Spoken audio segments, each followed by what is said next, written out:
혹시 요즘 잠들기 전 가슴이 두근거리거나 조금만 빨리 걸어도 숨이 턱까지 차오르시나요?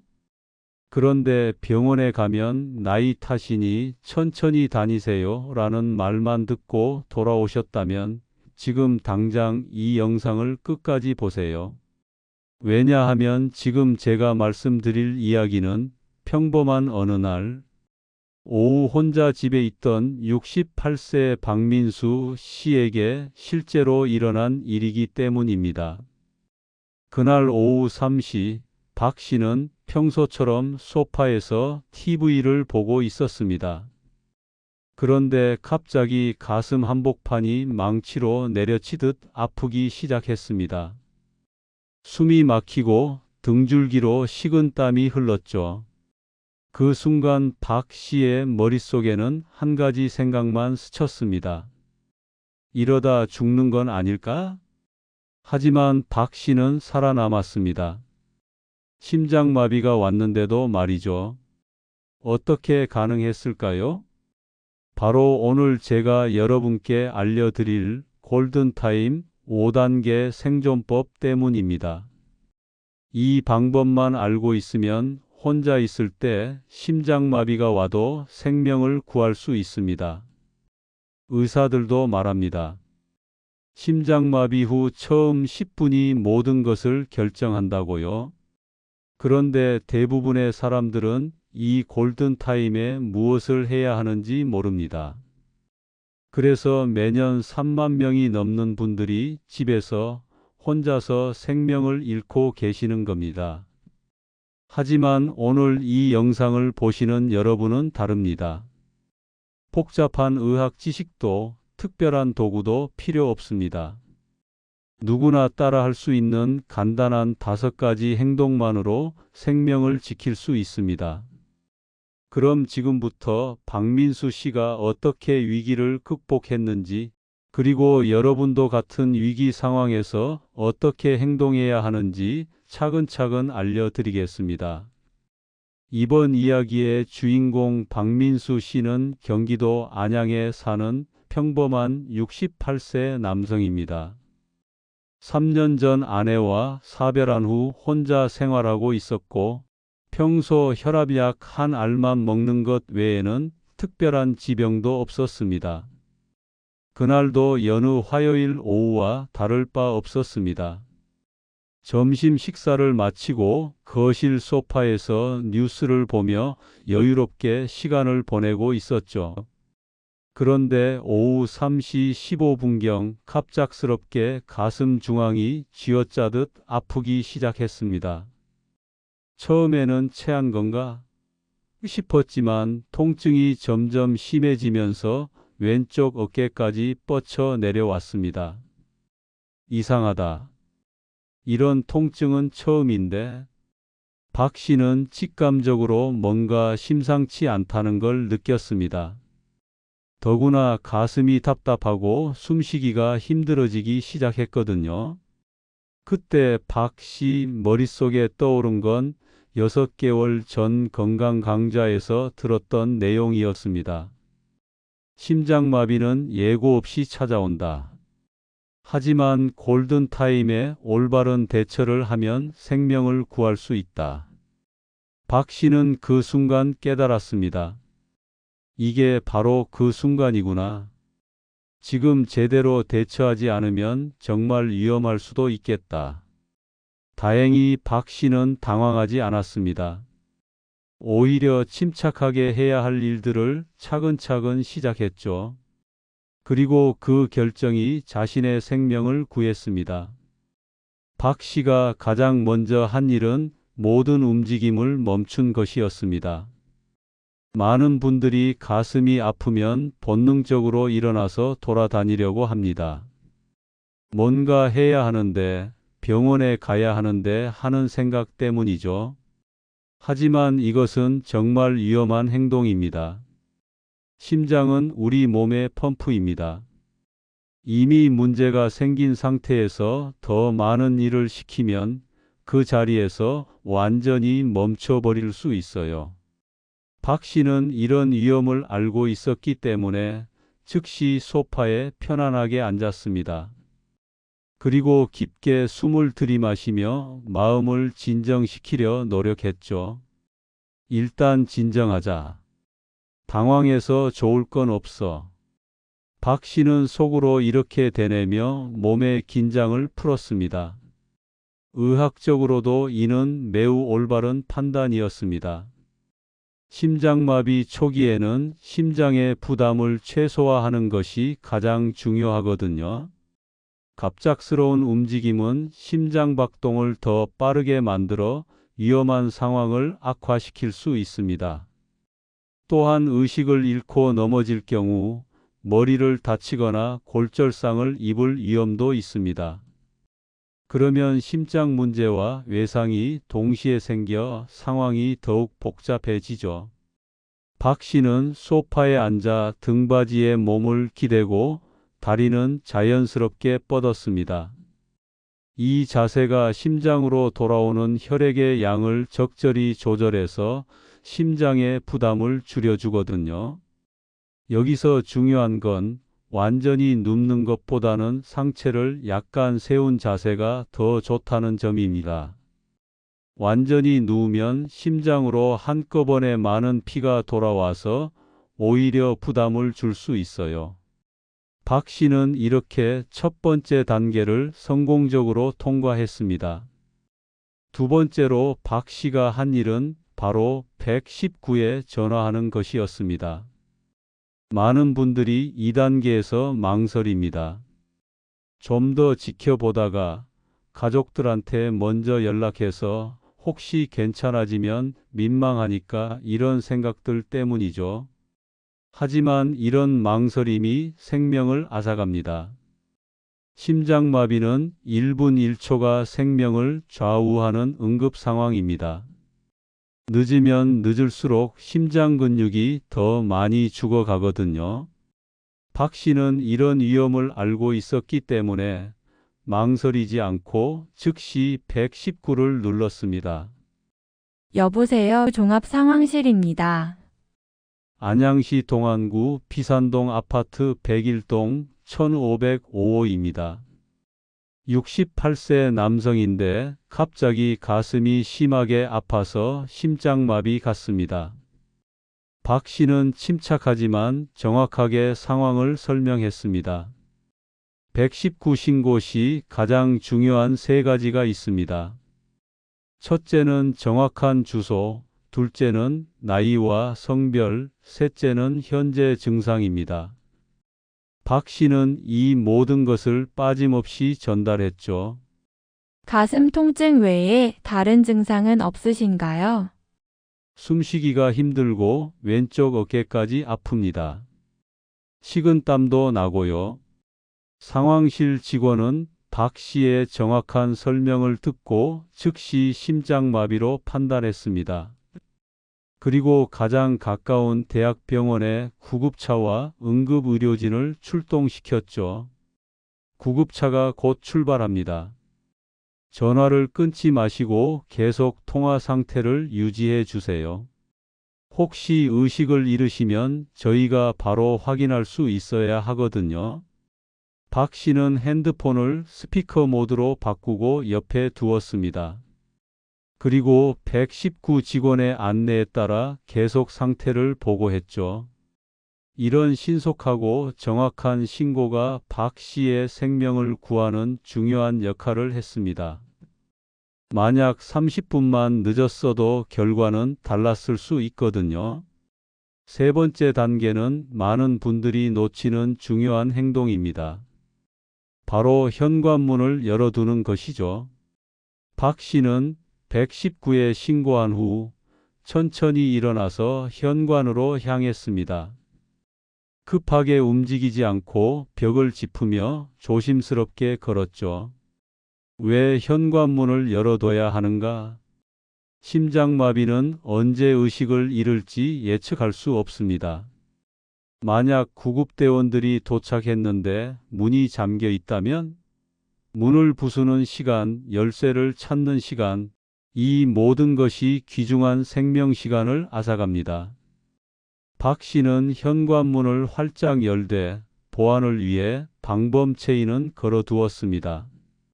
구급대원들이 쉽게 열 수 있지만 외부인은 함부로 들어올 수 없도록 한 거죠.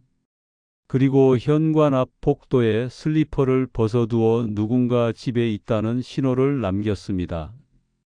아파트 복도는 비슷비슷해서 구급대원들이 헷갈릴 수 있거든요. 현관문을 열어둔 후 박 씨는 다시 거실로 돌아왔습니다. 이때도 천천히 벽을 짚으며 안전하게 이동했죠.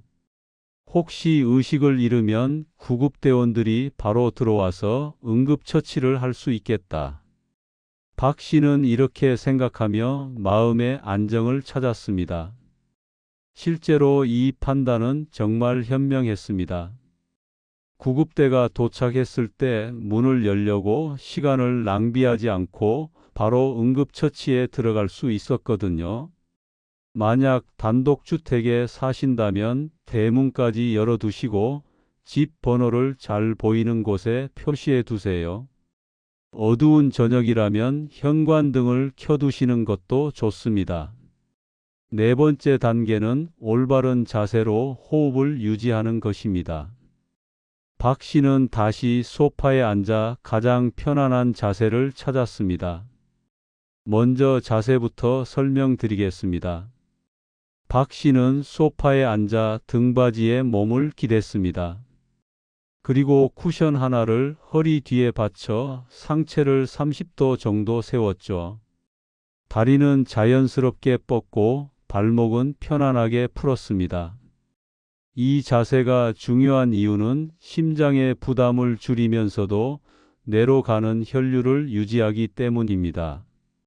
너무 눕거나 너무 세우면 모두 심장에 부담을 주거든요. 그리고 박 씨는 목 주변에 셔츠 단추를 풀고 벨트도 느슨하게 했습니다. 몸을 조이는 것들이 호흡을 방해할 수 있기 때문이죠. 이제 호흡법입니다. 박 씨는 4-6 호흡법을 사용했습니다. 코로 4초 동안 천천히 들이마시고 입으로 6초 동안 천천히 내쉬는 방법이죠. 이때 가슴이 아니라 배가 부풀어 오르도록 깊게 숨을 쉬는 게 포인트입니다. 하나, 둘, 셋, 넷 하며 코로 숨을 들이마시고 하나, 둘, 셋, 넷, 다섯, 여섯 하며 입으로 내쉬는 거죠. 이 호흡법의 효과는 놀랍습니다. 첫째, 심장 박동을 안정시킵니다. 둘째, 혈압을 낮춰줍니다. 셋째, 뇌에 충분한 산소를 공급합니다. 넷째, 심리적 안정감을 줍니다. 박 씨는 한 손은 가슴에, 다른 한 손은 배에 올려두고 올바른 호흡을 하고 있는지 확인했습니다. 가슴 쪽 손은 거의 움직이지 않고 배 쪽 손만 위아래로 움직이면 제대로 하고 있는 거예요. 천천히, 깊게, 규칙적으로. 박 씨는 이 세 가지 원칙을 지키며 호흡에 집중했습니다. 호흡에 집중하니 통증에 대한 관심도 분산되고 불안감도 줄어들었습니다. 무엇보다 내가 뭔가 할 수 있는 일을 하고 있다는 느낌이 심리적 안정감을 주었죠. 여러분도 평소에 이 호흡법을 연습해 두시면 응급 상황뿐만 아니라 스트레스 상황에서도 큰 도움이 될 거예요. 다섯 번째 마지막 단계는 가족이나 이웃에게 상황을 알리는 것입니다. 박 씨는 호흡을 안정시킨 후 가장 가까이 사는 큰아들에게 전화를 걸었습니다. 아들은 차로 20분 거리에 살고 있었거든요. 준호야, 아빠야. 지금 심장이 아파서 119 불렀어. 안양 집이야. 빨리 와. 박 씨는 간단 명료하게 상황을 설명했습니다. 길게 설명할 필요도 없고 아들을 걱정시킬 필요도 없었죠. 핵심만 전달하는 게 중요합니다. 아빠, 지금 어떠세요? 의식은 괜찮으시고요? 괜찮다. 의식도 멀쩡하고 구급차 곧 온대. 너무 걱정하지 말고 안전하게 와라. 박 씨는 아들이 급하게 운전하다 사고가 날까봐 오히려 아들을 진정시켰습니다. 그리고 옆집 이웃에게도 문자를 보냈습니다. 심장 아파서 병원 가게 됐어요. 현관문 열어뒀으니 혹시 이상한 일 있으면 확인 부탁해요. 이런 연락의 효과는 생각보다 큽니다. 첫째, 심리적 안정감을 줍니다. 나 혼자가 아니다. 누군가 곧 올 거다라는 생각이 불안감을 크게 줄여주거든요. 둘째, 응급의료진과의 소통에 도움이 됩니다. 가족이 있으면 환자의 병력이나 평소 복용하던 약물 등을 정확히 알릴 수 있어요. 셋째, 혹시 의식을 잃었을 때도 안전합니다. 가족이나 이웃이 상황을 알고 있으니 더 빠른 대응이 가능하죠. 박 씨의 경우 큰아들이 구급차보다 조금 늦게 도착했지만 병원에서 의료진과 소통하는 데 큰 도움이 됐습니다. 만약 가족이 멀리 살고 있다면 가까운 이웃이나 친구라도 연락하세요. 아니면 집 관리사무소나 경비실에라도 알려두시는 게 좋습니다. 박 씨가 5단계를 모두 완료한 지 약 15분 후 구급차 사이렌 소리가 들려왔습니다. 환자분, 구급대 도착했습니다. 현관문이 열려 있어서 바로 들어가겠습니다. 119 상황실에서 미리 연락을 받은 구급대원들이 신속하게 집 안으로 들어왔습니다. 박 씨는 의식이 명료한 상태로 자신의 상태를 정확히 설명할 수 있었어요. 68세 남성 환자, 의식 명료, 가슴 통증 지속, 혈압 160/100, 맥박 불규칙. 구급대원이 빠르게 상황을 파악하고 심전도를 찍었습니다. 심근경색 의심. 즉시 이송 필요합니다. 구급차 안에서 박 씨는 산소 마스크를 쓰고 정맥 주사를 맞으며 병원으로 향했습니다. 이송 중에도 의식을 잃지 않고 구급대원과 대화할 수 있었어요. 이때 큰아들도 병원으로 직행했습니다. 아버지의 연락을 받고 20분 만에 달려온 거였죠. 병원 응급실에 도착한 박 씨는 즉시 심혈관 조영술을 받았습니다. 검사 결과 심장 혈관 하나가 90% 막혀 있었어요. 조금만 늦었어도 완전히 막혔을 상황이었죠. 의료진은 즉시 막힌 혈관을 뚫고 스텐트를 삽입하는 시술을 진행했습니다. 다행히 시술은 성공적이었고 박 씨는 중환자실에서 하루를 보낸 후 일반 병실로 옮겨졌습니다. 담당 심장내과 전문의는 말했습니다. 환자분이 초기 대응을 정말 잘해 주셨어요. 특히 빠른 신고와 안정된 자세 유지가 생명을 구했습니다. 조금만 늦었어도 위험했을 상황이었거든요. 박 씨는 5일간의 입원 치료 후 건강하게 퇴원했습니다. 현재는 정기적인 약물 치료와 가벼운 운동을 하며 일상생활을 하고 있어요. 그때 당황하지 않고 차근차근 대처한 게 살 길이었던 것 같아요. 미리 알고 있어서 정말 다행이었죠. 박 씨는 지금도 주변 분들에게 5단계 생존법을 알려주는 역할을 하고 있습니다. 서울대병원 심장내과 교수님의 설명을 들어보겠습니다. 심근경색, 즉 심장마비는 골든타임이 매우 중요한 질환입니다. 발생 후 90분 이내에 치료받으면 90% 이상 생존 가능하지만 시간이 지날수록 생존율은 급격히 떨어집니다. 박 씨가 실천한 5단계 생존법은 의학적으로 모두 근거가 있는 방법들입니다. 첫 번째, 움직임 멈추기는 심장의 산소 요구량을 줄여 추가 손상을 막습니다. 두 번째, 빠른 신고는 전문 치료까지의 시간을 단축합니다. 세 번째, 현관문 열기는 구조 시간을 절약합니다. 네 번째, 올바른 자세와 호흡은 심장 부담을 줄이고 뇌 산소 공급을 유지합니다. 다섯 번째, 주변에 알리기는 심리적 안정과 추가 도움을 제공합니다. 특히 4, 6호흡법은 부교감신경을 자극해서 심박수를 안정시키는 효과가 있습니다. 이는 심장마비 초기에 매우 중요한 역할을 합니다. 전문의들이 강조하는 추가 조언들이 있습니다. 첫째, 평소 위험 신호를 놓치지 마세요. 가슴 답답함, 어깨 통증, 극심한 피로감 등이 반복된다면 반드시 병원 검사를 받으세요. 둘째, 응급약물을 준비해 두세요. 심장질환이 있으신 분들은 니트로글리세린을 항상 휴대하고 유효기간도 확인하세요. 셋째, 가족과 응급 계획을 세워두세요. 응급연락처, 병력, 복용약물 등을 가족들이 모두 알고 있도록 하세요. 넷째, 정기검진을 받으세요. 50세 이후에는 연 1회 이상 심전도 검사를 받아 심장 상태를 확인하세요. 다섯째, 생활 습관을 개선하세요.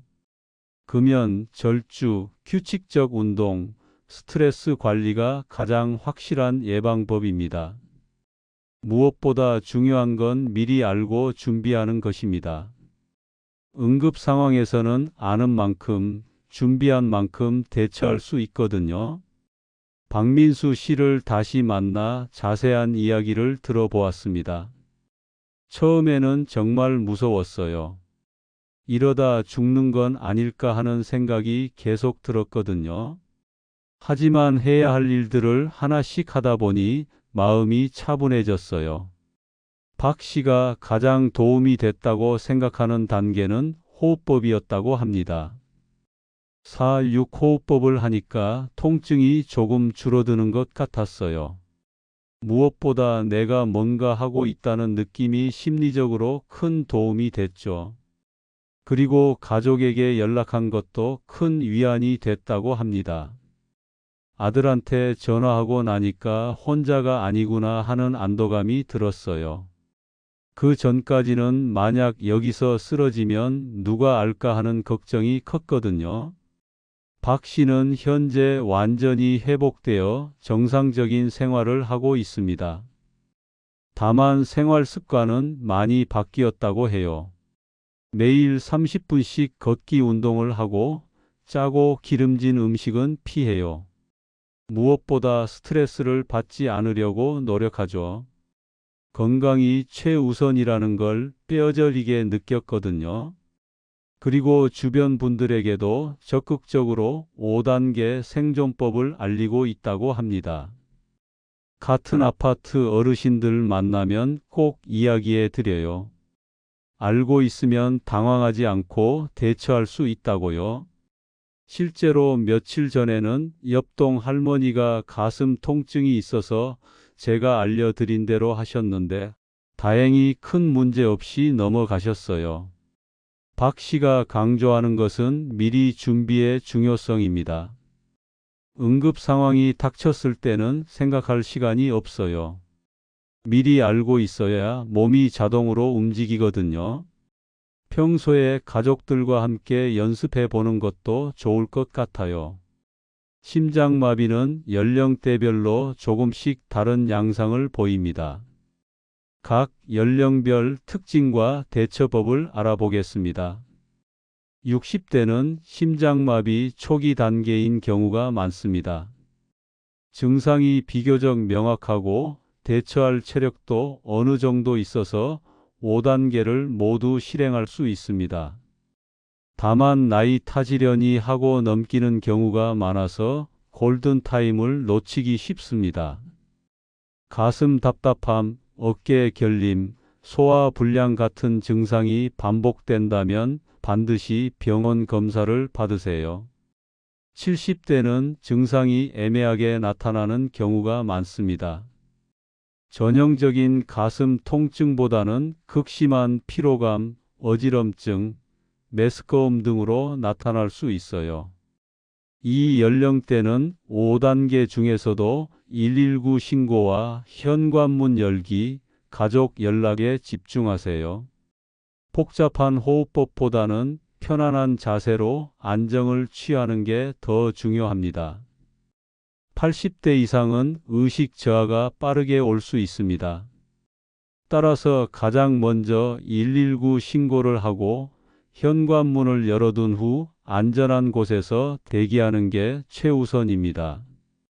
가족이나 이웃에게 미리 응급 상황 시 행동 요령을 알려두시는 것도 중요해요.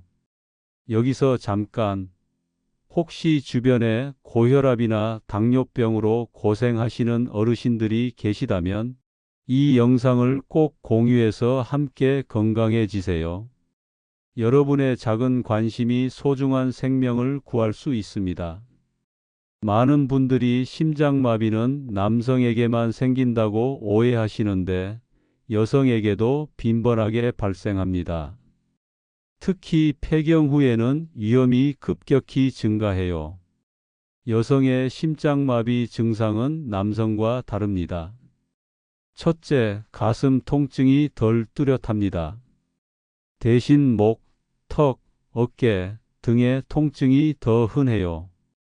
둘째, 소화불량 같은 증상이 주로 나타납니다. 속쓰림, 메스꺼움, 구토 등으로 오해하기 쉽죠. 셋째, 극심한 피로감이 특징입니다. 감기 기운인가? 하고 넘기기 쉬운 증상이에요. 넷째, 호흡 곤란이 주 증상일 수 있습니다. 계단 오르기나 빨리 걷기가 갑자기 힘들어지죠. 여성분들은 이런 증상들을 단순한 스트레스나 갱년기 증상으로 오해하기 쉬우니 더욱 주의하셔야 합니다. 65세 김영희 씨의 사례를 보면 3일간 어깨가 결리고 소화가 안 되는 증상이 있었는데 스트레스 때문이겠지 하고 넘겼다가 결국 심장마비로 응급실에 실려간 경우였습니다. 다행히 5단계 생존법을 알고 있어서 생명을 구할 수 있었지만 조금만 늦었어도 위험했을 상황이었어요.